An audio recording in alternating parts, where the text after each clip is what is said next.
Over the last few decades, the general life expectancy in the United States has increased. This means people are staying healthier longer and can spend more time in their homes before moving on to perhaps another living space. And joining us this morning to discuss the services for those looking to stay in their homes longer, we have Hugh Miner and Caroline Naughton-Rumowitz from St. Elizabeth Community. Good morning, folks. Good morning. Great pleasure to have you here. Hugh, welcome back. Thank you. Rotary Roundup veteran, and now he's here with St. Elizabeth Community. But let's really talk about what your community offers here and really what we need to know about it. Sure. We have a wide range of services available for older adults. Everything starting from home care to adult day centers where adults can come spend the day with us to longer term care like nursing home or assisted living. We even do short-term rehab for people who have come out of surgery or an illness. They can stay with us, and we're located all over the state. Which is great for convenience, and it really is terrific that people are living these longer, healthier lives. It affords them that autonomy. They can stay in their own homes. They have different options, which is really where St. Elizabeth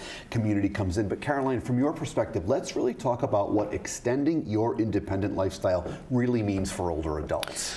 Well, for us, it starts with the planning process, deciding where you want to end up as you age, and that changes, and it's different for every person.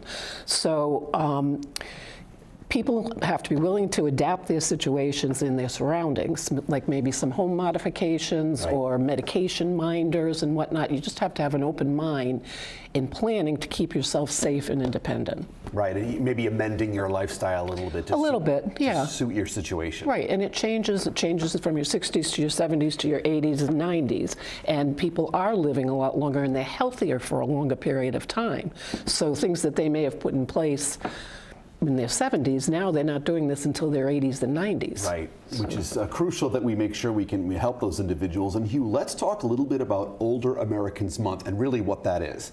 Yeah, so May is Older Americans Month, so it's just a good time to come out and talk about living longer, living healthier. But the message that we want to really get to people is talking about long-term planning. Often people come to us when there's a crisis. Someone breaks a hip or someone is sick and they have no idea what they're going to do. My mom's 80 years old and we've already had conversations about when the time comes, where we're going to go, where, those kinds of things. And we just want people to start getting, because sometimes something might not be readily available. You may think you want to come to this nursing home and there's no rooms and things like that. So we really just want people to have some options available, get out, make a checklist, see what works for them. Or some people think they're automatically going to go to a nursing home, but there's so many steps between when you might need just a little bit of help. Like you could have a companion or a home health aide come into the house for a couple of hours a day just to help you get through. It's like those bumps in the road as you get older.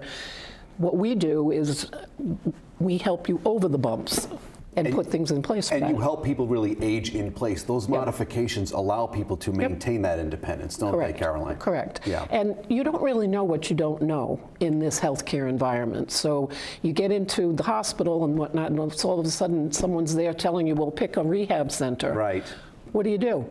Right. And here's a list of 25 of them. And you don't know where to begin. Exact same thing if you needed a home care agency. Here's a list. It's overwhelming and daunting. Now, Hugh, someone in terms of choosing home care over selecting a nursing home, let's talk about the difference there and why one person may choose this over that or vice versa. Sure, yeah, it depends on the needs, the health needs of the person, but home care covers everything. You can have everything from a companion who just comes and spends time and check in to a skilled nurse who can take care of medical needs. Or physical therapist, occupational therapist. Yeah. We want to make sure, Caroline, that we encourage socialization. We really want people to maintain what they do as they age. Right, like groups, whether it's religious groups or clubs, mahjong teams, bridge teams. These all things to keep your mind active, and because social isolation is so debilitating, and whether you end up going to, say, assisted living or independent living, but